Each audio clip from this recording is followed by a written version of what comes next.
الله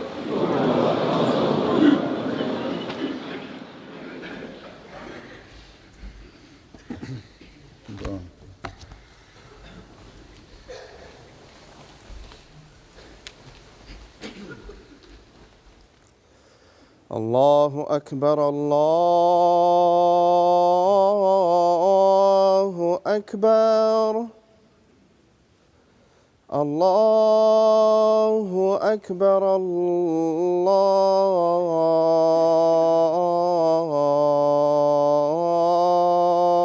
الله أكبر أشهد أن لا إله إلا الله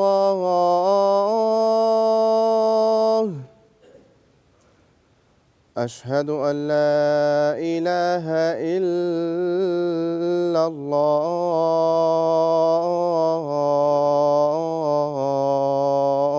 الله أشهد أن محمدًا رسول الله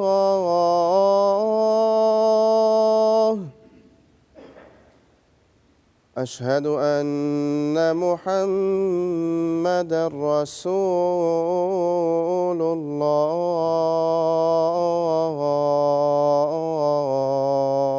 الله حي على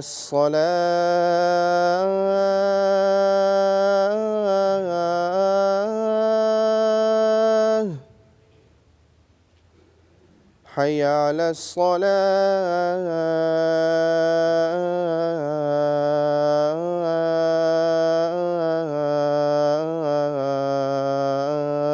الصلاة حي على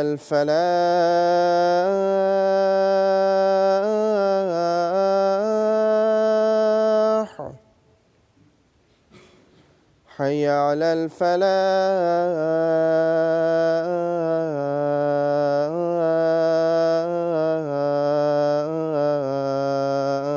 الفلاح الله أكبر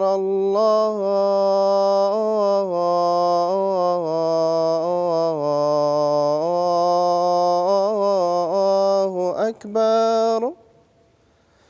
لا إله إلا الله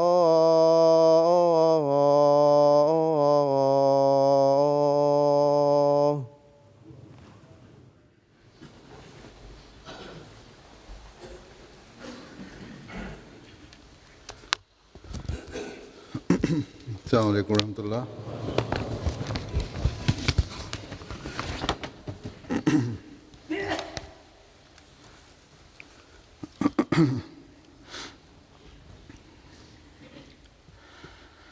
أشهد أن لا إله إلا الله وحده لا شريك له وأشهد أن محمدًا عبده ورسوله أما بعد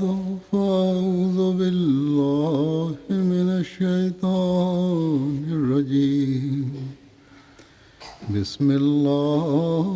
الرحمن الرحيم الحمد لله رب العالمين الرحمن الرحيم مالك يوم الدين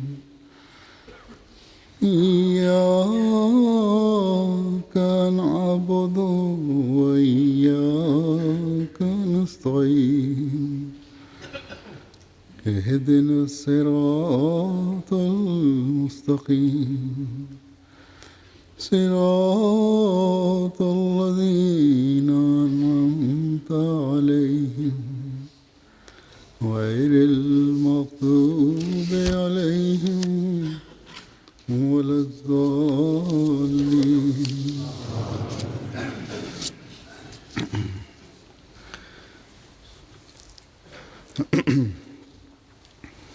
اللہ تعالیٰ کے فضل سے یو کے جلسہ سالانہ کی آمد ہے، اور انشاءاللہ تعالیٰ اگلے جمعہ سے جلسہ سالانہ شروع ہو رہا ہے انشاءاللہ۔ اللہ تعالیٰ کے فضل سے مختلف شعبہ جات کے کارکنان حسب سابق بڑا وقت دے رہے ہیں اور جلسے سلانے کی تیاری کے لیے بڑی محنت اور قربانی کر رہے ہیں۔ یہاں آنے والے، جلسے میں شامل ہونے والے غیر از جماعت مہمان جو ہیں، اکثر آتے ہیں، ہر سال آتے ہیں، وہ حیران ہوتے ہیں کہ ایک چھوٹا سا شہر ہی عارضی طور پر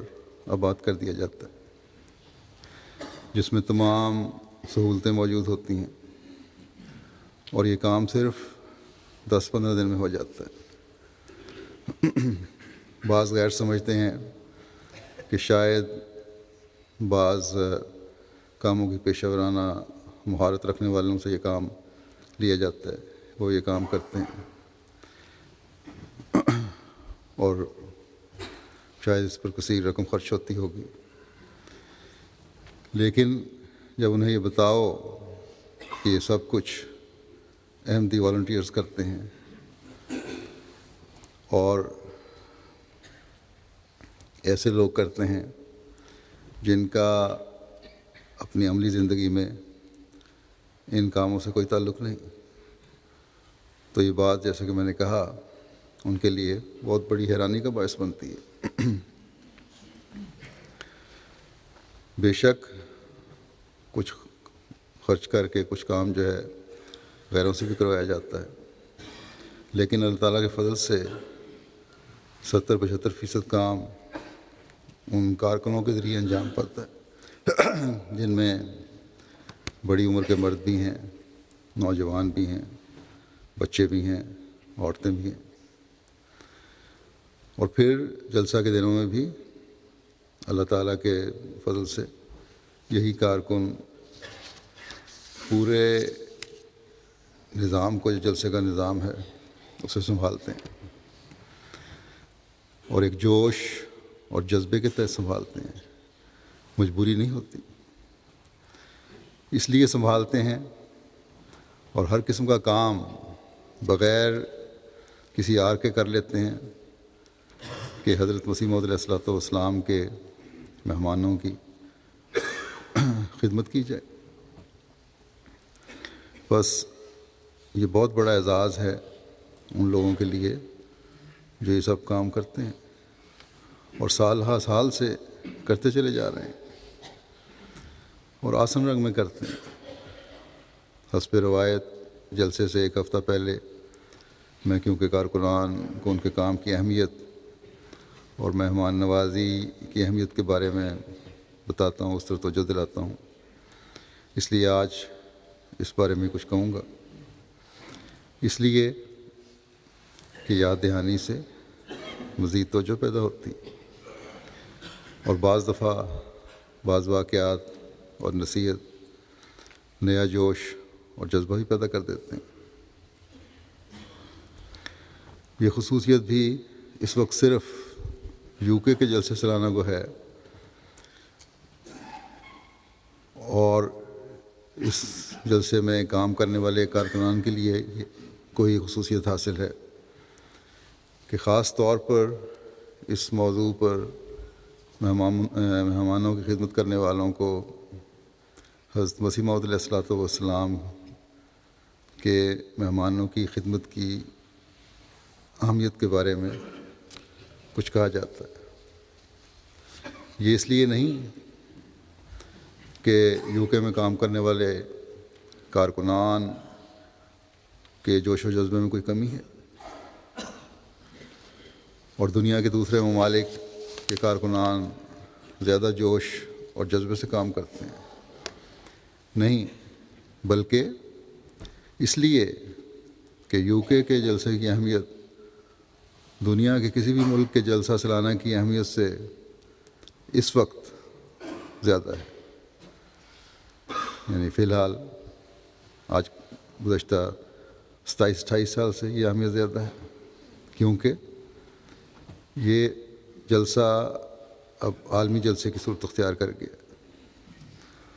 دنیا کے کسی بھی ملک کے جلسے سالانہ میں خلیفہ وقت کی شمولیت ضروری نہیں ہوتی، لیکن یہاں جب سے پاکستان میں جلسوں پر پابندی لگائی گئی ہے،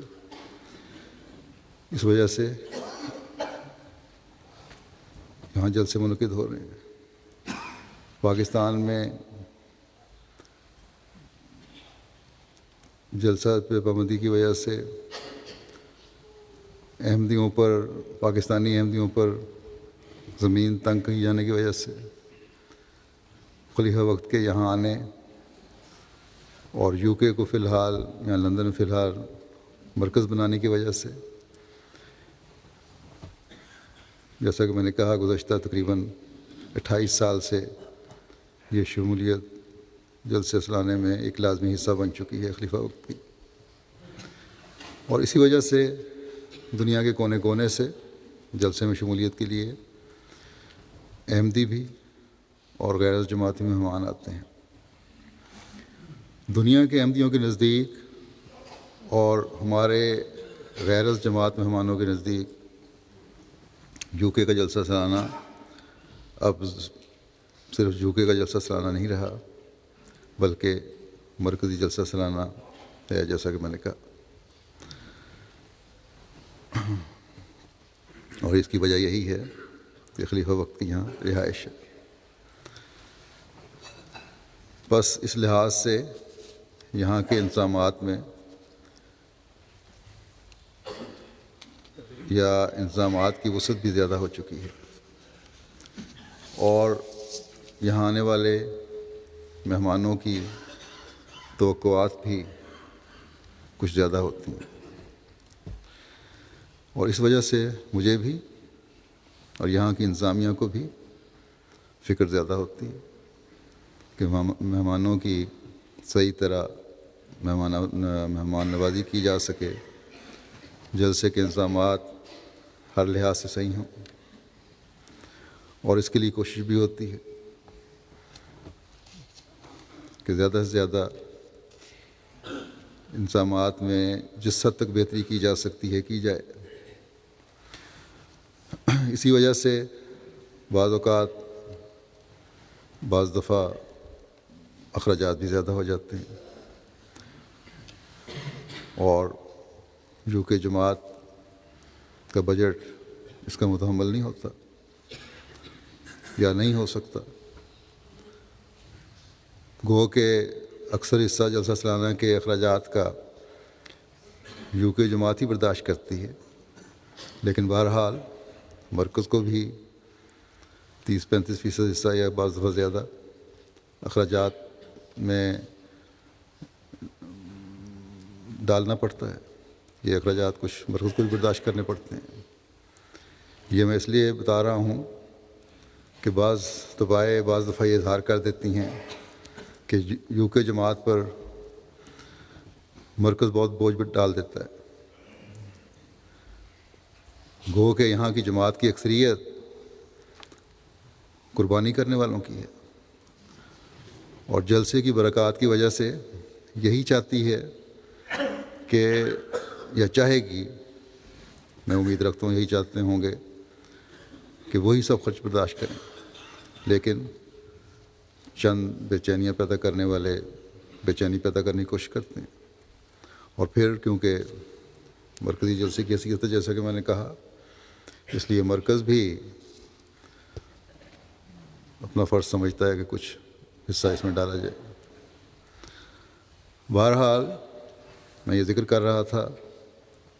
کہ یو کے کا جلسہ سالانہ دنیا کی نظر میں ایک مرکزی جلسہ ہے. اس لیے یہاں کے کارکنوں اور انتظامیہ کی ذمہ داری بھی بہت بڑھ جاتی ہے، اور مجھے بھی اس کی فکر ہوتی ہے. اس لیے جلسے سے پہلے اس طرح توجہ دلائی جاتی ہے کہ کارکنان ہمیشہ یاد رکھیں کہ تمام دنیا کے احمدیوں کی نظر اور اس حوالے سے ان احمدیوں سے تعلق رکھنے والوں کی نظر، یعنی غیرت جماعت کی نظر بھی، جو مختلف ممالک سے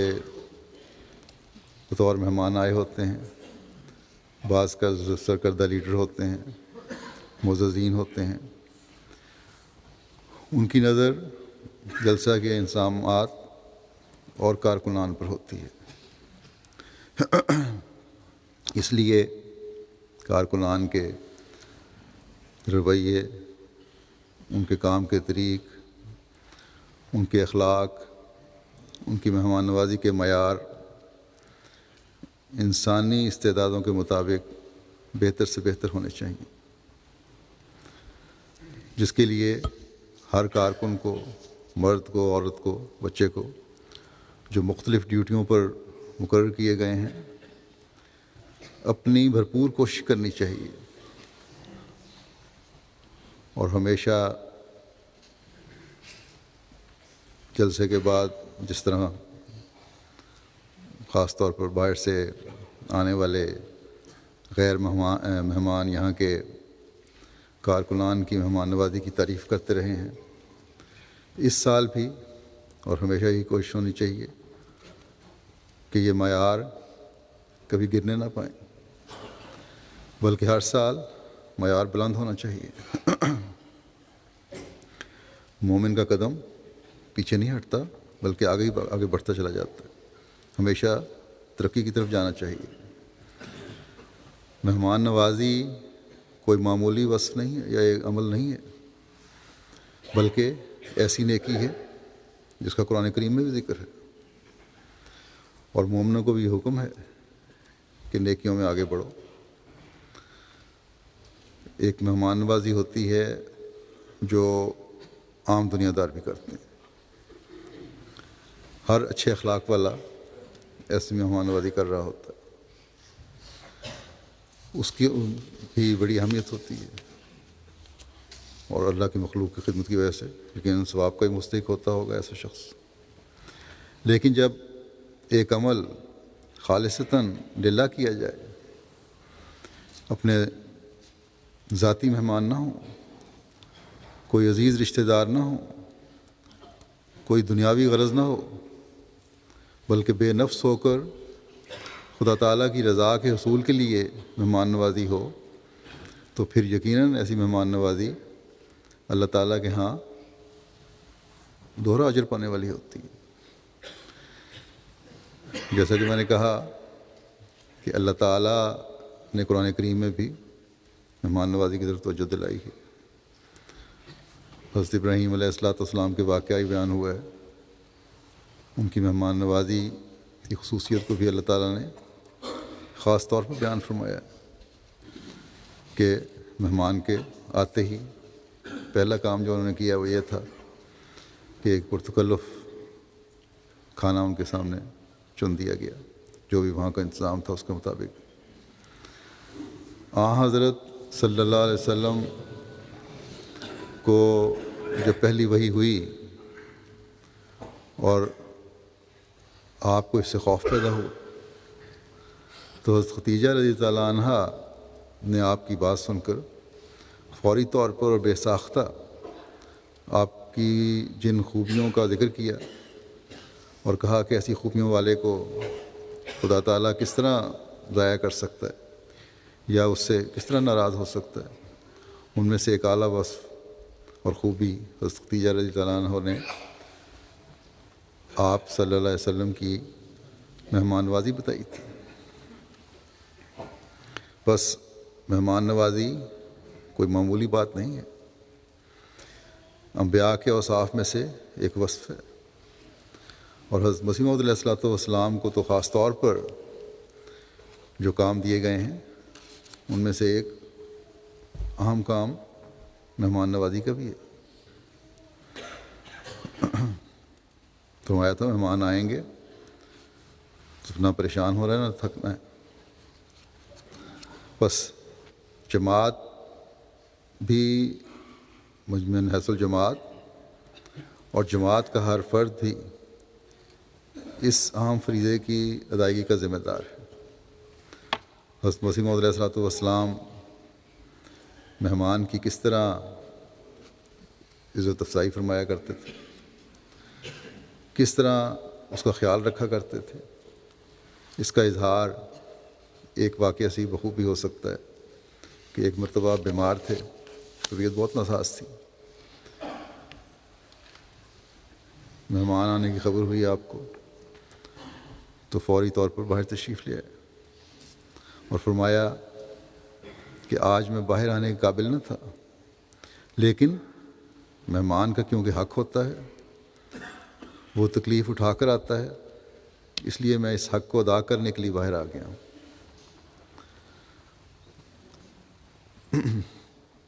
وہ مہمان جو حضرت مسیح موعود علیہ السلام کی خدمت میں حاضر ہوتے تھے، آپ کی صحبت سے فیض پانے کے لیے حاضر ہوتے تھے اور آپ کے حکم سے ہی آتے تھے، کیونکہ آپ بار بار تلقین فرمایا کرتے تھے کہ میرے پاس آؤ۔ آج جو ہمارے مہمان آ رہے ہیں یا آئیں گے، وہ بھی حضرت مسیح موعود علیہ السلام کے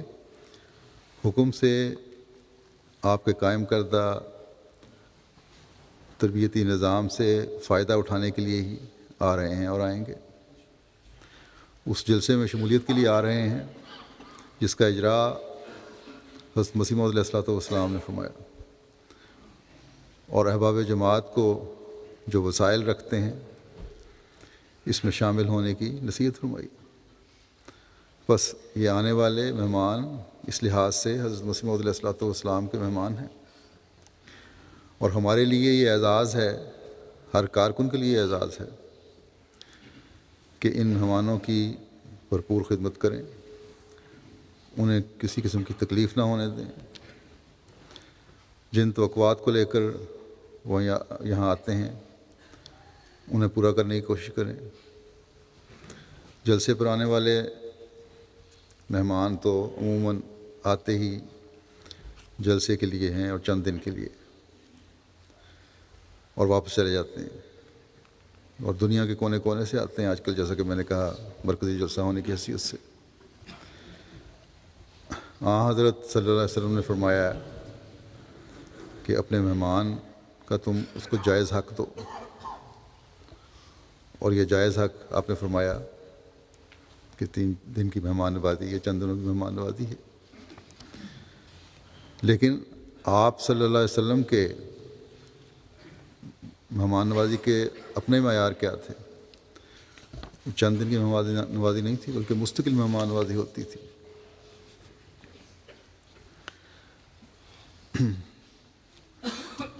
روایات میں آتا ہے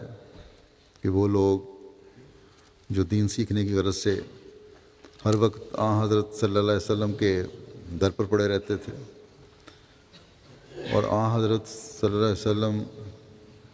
کے اس لحاظ سے مستقل مہمان ہوتے تھے، ان کی ضروریات کا کس طرح حضرت صلی اللہ علیہ وسلم خیال رکھا کرتے تھے اور ان کی مہمان نوازی فرماتے تھے۔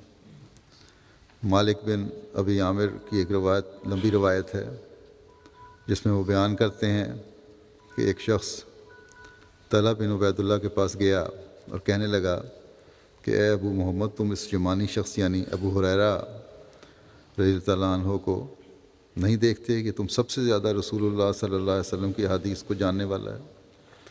ہمیں اس سے ایسی ایسی احادیث سننے کو ملتی ہیں جو ہم تم سے نہیں سنتے۔ اس پر انہوں نے کہا کہ اس بات میں کوئی شک نہیں، انہوں نے رسول اللہ صلی اللہ علیہ وسلم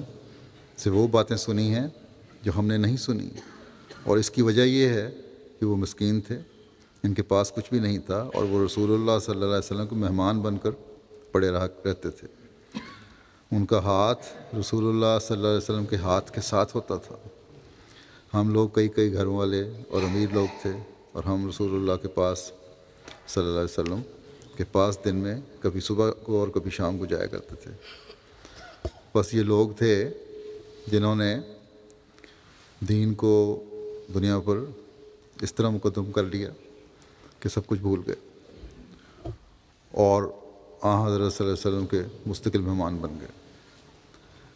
اس مہمان نوازی کے بارے میں بھی روایات ملتی ہیں کہ کس طرح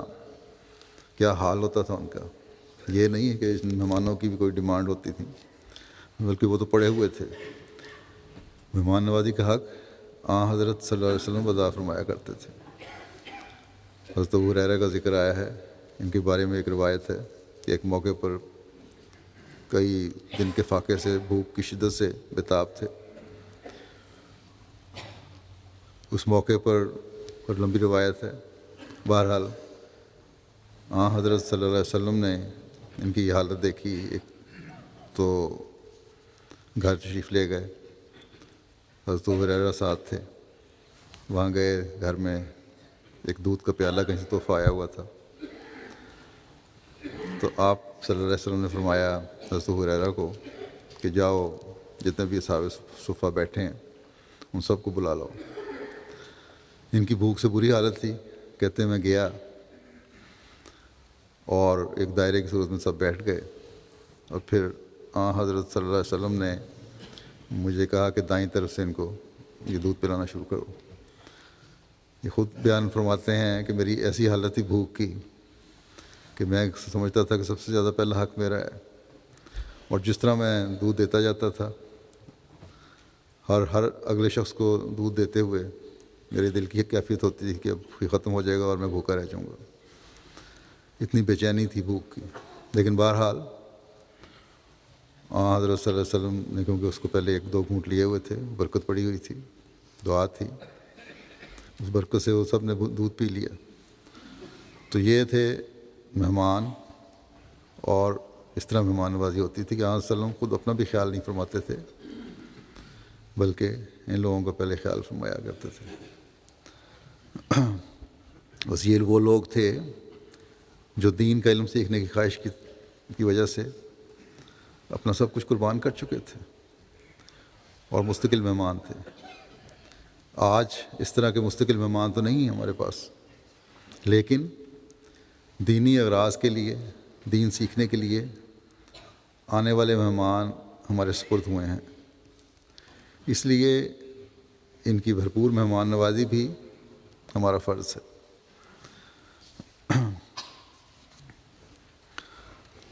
جیسا کہ میں نے کہا، حضرت مسیح موعود علیہ السلام نے جلسے میں شمولیت کو بھی دینی غرض ہی بیان فرمایا، تاکہ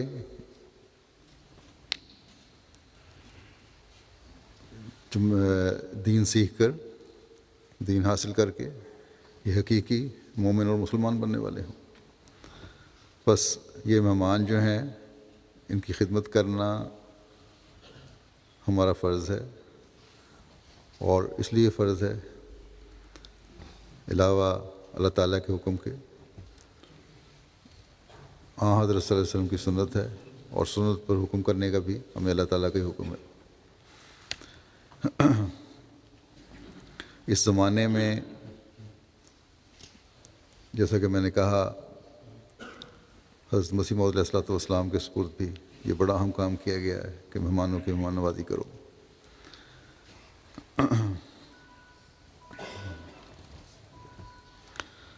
بس اس لحاظ سے بھی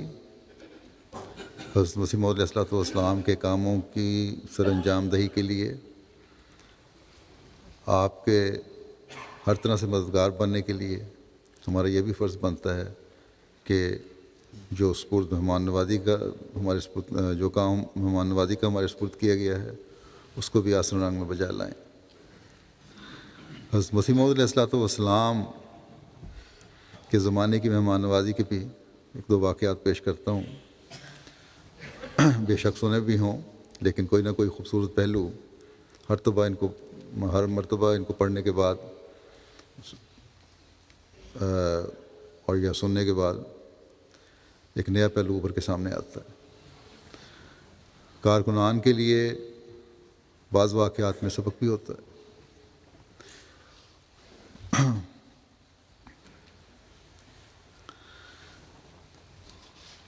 بعض دفعہ وقت کی قلت کی وجہ سے یا کسی اور وجہ سے کام کرنے والے کارکنان کو جلدی ہوتی ہے، خاص طور پر جب مہمان کھانا کھا رہے ہوں تو ان کے سامنے ایسا اظہار ہو جاتا ہے جو مہمان کو یا برا لگتا ہے یا اس کے سامنے بہرحال مناسب نہیں ہوتا۔ بعض دفعہ جلسے کے پروگرام شروع ہونے کی وجہ سے بھی کارکنوں کو جلدی ہوتی ہے کہ جلسے کا پروگرام شروع ہونے والا ہے، اس لیے کھانے کی مارکیٹ میں جہاں ڈائننگ کی مارکی ہے وہاں کے کارکن جو ہیں وہ جلدی کر رہے ہوتے ہیں کہ مہمان جلدی کھانا کھائیں اور جائیں۔ تو جو واقعہ بیان کرنے لگا ہوں اس میں یہ کھانا کھلانے والے کارکنان کی جو مہمان نوازی کا جو اخلاق ہونا چاہیے، جو معیار ہونا چاہیے، اس کے بارے میں بیان ہوا۔ حضرت میاں خیر الدین صاحب سیکھوانی رضی اللہ تعالیٰ عنہ بیان کرتے ہیں کہ ایک دفعہ کا ذکر ہے کہ میں اپنے گاؤں سیکھواں سے قادیان پہنچا۔ جب میں گول کمرے کے سامنے ہوا تو حضرت صاحب گول کمرے میں ماں چند احباب کھانا تناول فرما رہے تھے۔ میں نے اندر جا کر سلام کیا تو حضور نے نہایت بشاشت کے ساتھ فرمایا، آئیے میاں خیر الدین صاحب آئیں کھانا کھائیں۔ میں اس وقت کھانا کھا چکا تھا۔ میں نے عرض کیا کہ حضور میں کھانا کھا چکا ہوں۔ فرمایا نہیں کھانا کھاؤ۔ میں بیٹھ گیا۔ کھانا چونکہ ختم تھا، لوگ کھانا کھا چکے تھے، خود بھی فارغ ہو چکے تھے، لیکن میرے لیے یعنی حضرت مسیح موعود خود فارغ ہو چکے تھے، میرے لیے حضور نے کوشش فرما کر روٹی سالن مہیا کر دیا۔ حضرت خلیفۃ المسیح ثانی چھوٹی عمر کے تھے اور حضور کے ساتھ کھانے میں شامل تھے۔ ان کا سالن والا برتن بھی میرے سامنے رکھ دیا۔ میں نے کھانا شروع کر دیا۔ ابھی چند لقمے کھائے تھے کہ میاں غلام محی الدین صاحب مرحوم جو حضرت خلیفہ اول کے رضائی بھائی تھے، انہوں نے دسترخوان سے برتن سالن وغیرہ اٹھانا شروع کر دیا، اور جلدی میں جو میرے آگے برتن تھا کہتے ہیں وہ بھی اٹھا لیا۔ جب حضور کی اس پر نظر پڑی تو بڑے سخت الفاظ میں اس کو تنبیہ کی میاں غلام محی الدین صاحب کو کہ وہ بیچارہ پریشان ہو گیا کہ کیوں تم نے یہ برتن اٹھایا ان کے آگے سے۔ کہتے ہیں مجھ میں بھی یہ طاقت نہیں تھی کہ میں کہوں کہ حضور کوئی بات نہیں، میرا پیٹ بھر چکا ہے، سیر ہو چکا ہوں۔ برتن تو اس غریب نے بیچارے نے میرے سامنے کہتے ہیں رکھ دیا، لیکن اور پھر میں نے بھی کھانا شروع کر دیا۔ یہ بھی فرمایا کہ جب تک میں نہ کہوں دسترخوان نہیں اٹھانا۔ آخر کہتے ہیں میں نے چند لقمے کھائے اور اب کہا کہ دسترخوان اٹھا لو، تب اٹھایا گیا۔ تو یہ ایک واقعہ ہے کہ مہمان اگر کھانا کھا رہا ہے تو اس کو آرام سے کھانے دینا چاہیے۔ اگر نماز یا جلسے کا وقت قریب ہے، کارکنوں کو بھی جلدی ہوتی ہے اور تربیتی شعبہ جو ہے وہ بھی کوشش کر رہا ہوتا ہے کہ جلدی جلدی ان کو نکالا جائے وہاں سے، تو کھانے میں ایک کافی وقت ملنا چاہیے پہلے ہی۔ اگر کوئی لیٹ آ بھی گیا ہے تو پھر اس کو تسلی سے کھانا کھانے دینا چاہیے۔ ہاں یہ بتا دیا جائے کہ نماز میں اتنا وقت رہ گیا ہے یا جلسہ شروع ہونے میں یہ وقت رہ گیا، لیکن کسی کے پیچھے پڑ کر جلدی جلدی یہ نہ کرنے چاہیے کہ جلدی اٹھو جاؤ ہم نے سامان سمیٹنا ہے اور پلیٹیں اٹھا لی جائیں۔ اس سے مہمان نوازی کا حق ادا نہیں ہوتا۔ حضرت مسیح موعود علیہ الصلوۃ والسلام کی پھر اپنی مہمان نوازی کے معیار کیا تھے یہ تو ہم نے دیکھا۔ اپنے ماننے والوں سے کیا توقعات وابستہ تھیں جن کا ہمیں آج بھی خیال رکھنا چاہیے۔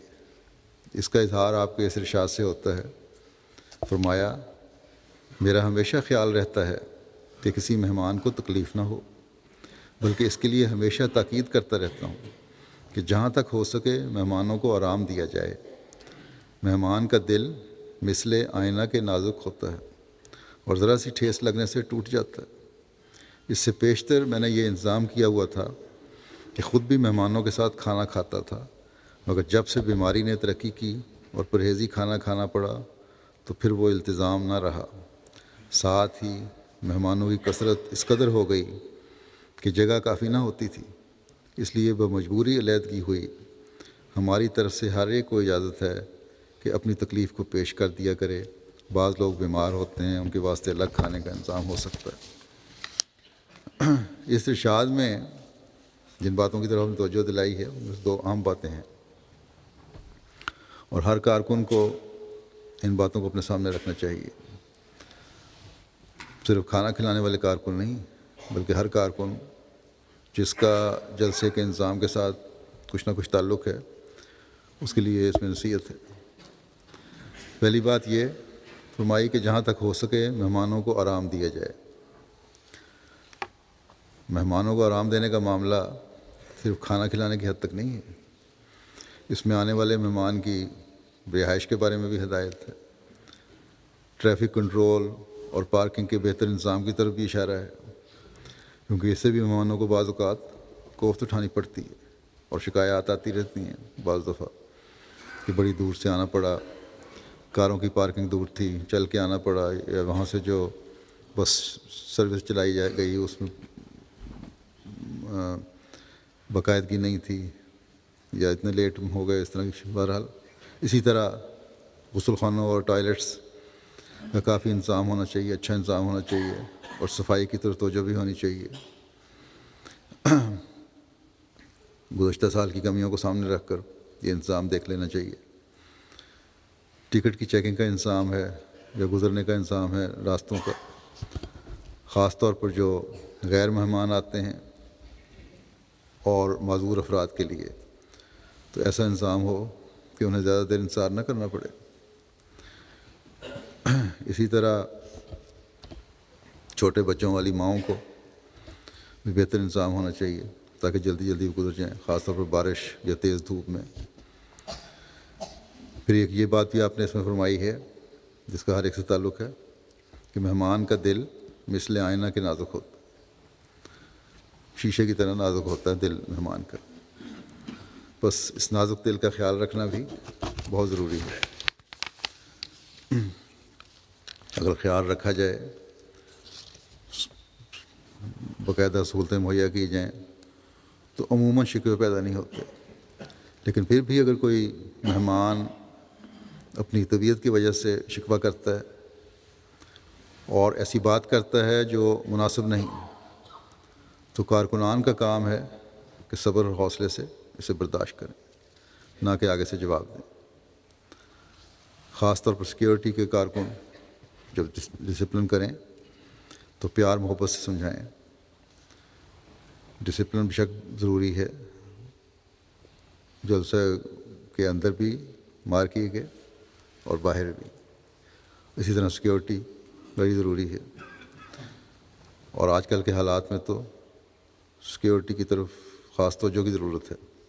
لیکن ایسا انداز اختیار کیا جائے کہ کسی کے جذبات کو انگیخت نہ کرے، کوئی برا نہ منائے اس سے،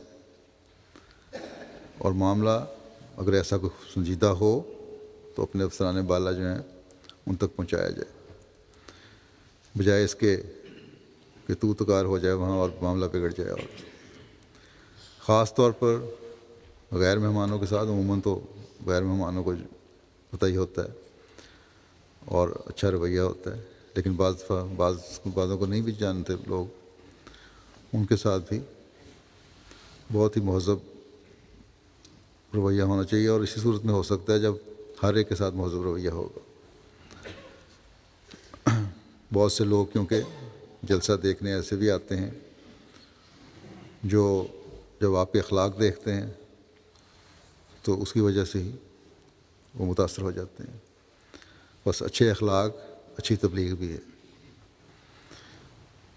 پہلے تو جب تعداد تھوڑی تھی، جیسا کہ حضرت نے فرمایا، حضرت مسیح علیہ الصلوۃ والسلام خود مہمانوں کا اہتمام بھی فرماتے تھے، مہمان نوازی کا، اور ان کے ساتھ کھانا بھی کھاتے تھے، لیکن پھر تعداد کی زیادتی ایک وجہ بنی اور کچھ پرہیزی کھانے کی وجہ سے، بہرحال طبیعت کی وجہ سے علیحدہ کھانا پڑا۔ اور اب تو اللہ تعالیٰ کے فضل سے جماعت کی تعداد بہت وسعت اختیار کر چکی ہے۔ اور حضرت مسیح موعود علیہ الصلوۃ والسلام کی نمائندگی میں خلیفہ وقت کے لیے ممکن نہیں ہے کہ اس طرح ساتھ بیٹھ کر کھانا کھایا جائے یا ہر ایک کا انفرادی طور پر خیال رکھا جائے براہ راست. پھر اس طرح مصروفیات اور بھی زیادہ مصروفیات ہو گئی ہیں.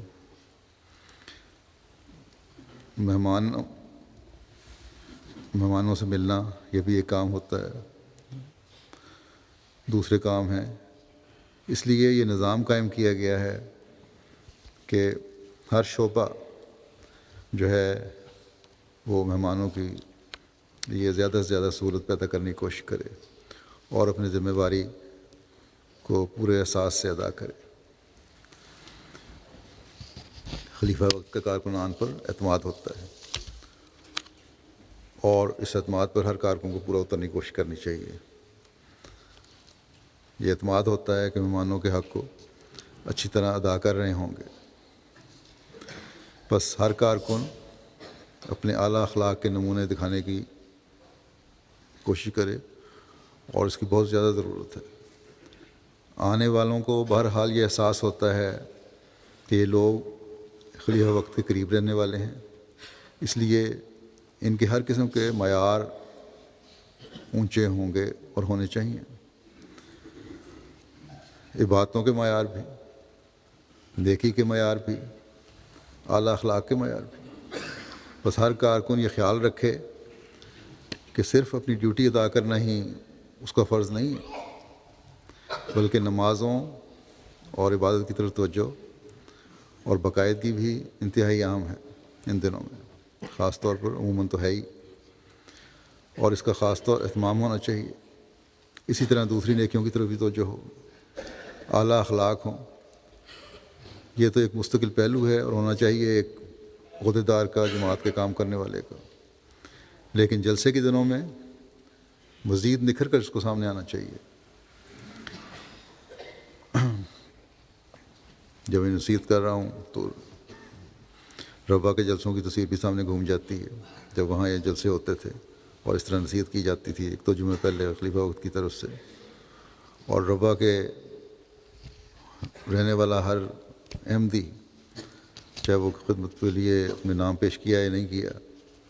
ان نصائح پر عمل کرتا تھا اور بھرپور کوششیں ہوتی تھیں اور تیاریاں ہو رہی ہوتی تھیں. لیکن بہرحال اب حالات کی وجہ سے وہاں جلسے نہیں ہوتے.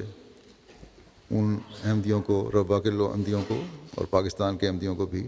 دعاؤں میں یاد رکھیں کہ اللہ تعالیٰ ان کی کمیاں بھی پوری کرے.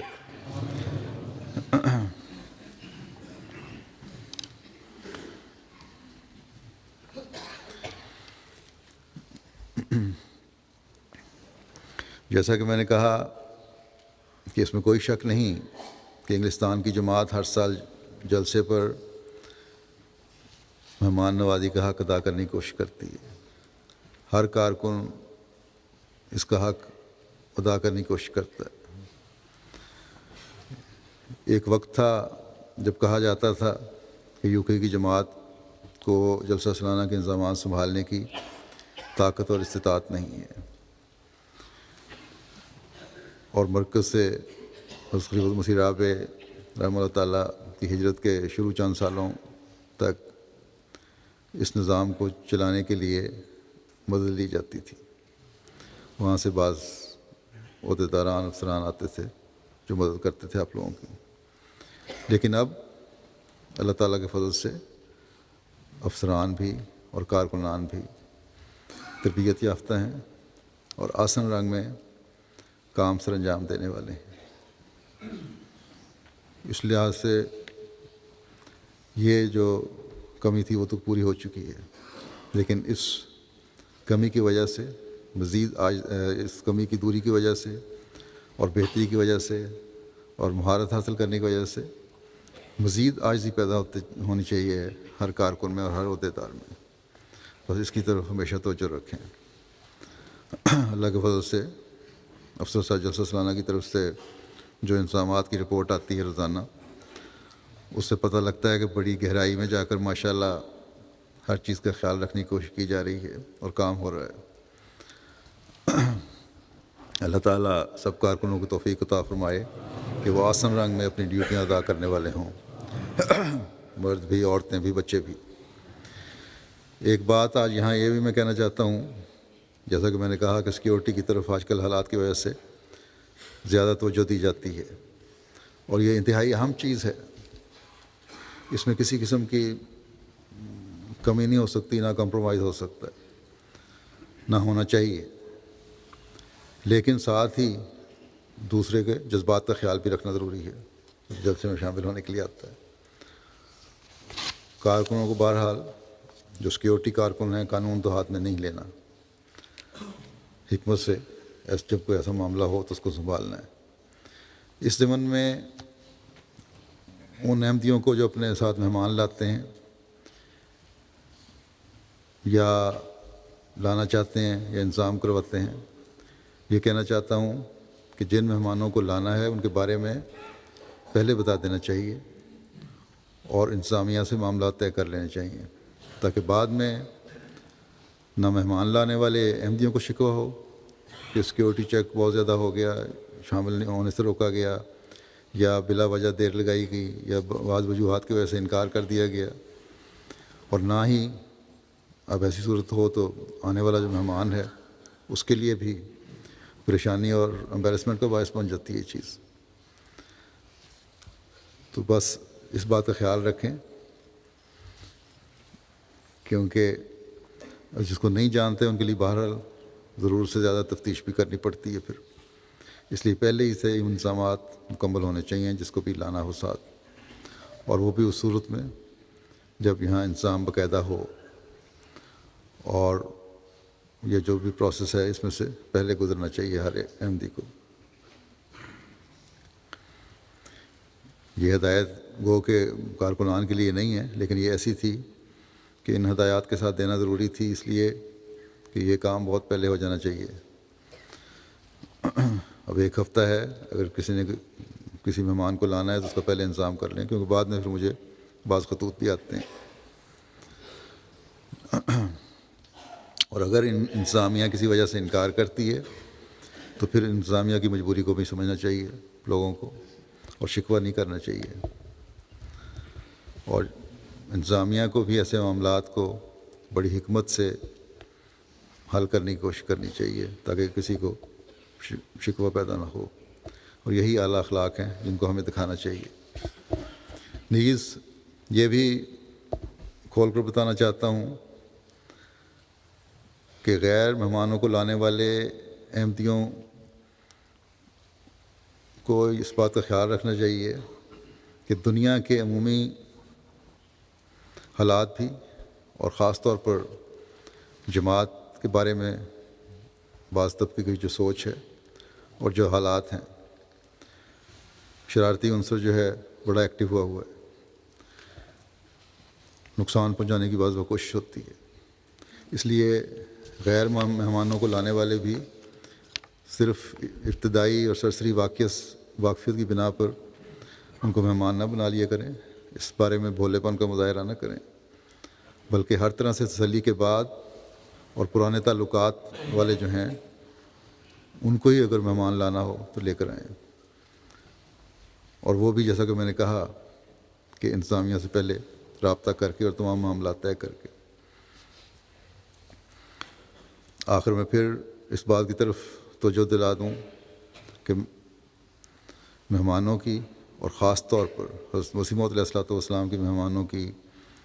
مہمان نوازی کو فضل الہی سمجھیں، اور اس کے لیے پہلے سے بڑھ کر قربانی کے جذبے کے تحت اپنی خدمات پیش کریں اور بجا لائیں۔ اللہ تعالیٰ سب کارکنان کو اس کی توفیق عطا فرمائے، اور سب سے یہ بڑھ کر یہ کہ دعاؤں پر بہت زور دیں۔ اللہ تعالیٰ جلسے کو ہر لحاظ سے ببرکت فرمائے، اور تمام انتظامات بر وقت مکمل بھی ہو جائیں، اور آسن رنگ میں جو انتظامات ہیں ان میں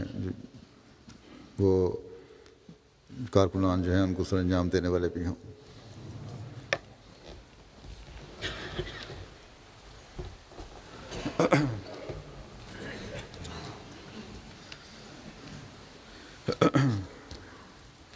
الحمد للہ نحمدہ ونستعينه ونستغفره ونؤمن به ونتوكل عليه ونعوذ بالله من شرور أنفسنا ومن سيئات أعمالنا من يهده الله فلا مضل له ومن يضلله فلا هادي له ونشهد أن لا إله إلا الله ونشهد أن محمدا عبده ورسوله عباد الله رحمكم الله إن الله يأمر بالعدل والإحسان وإيتاء ذي القربى وينهى عن الفحشاء والمنكر والبغي يعظكم لعلكم تذكرون اذكروا الله يذكركم وادعوه يستجب لكم ولذكر الله أكبر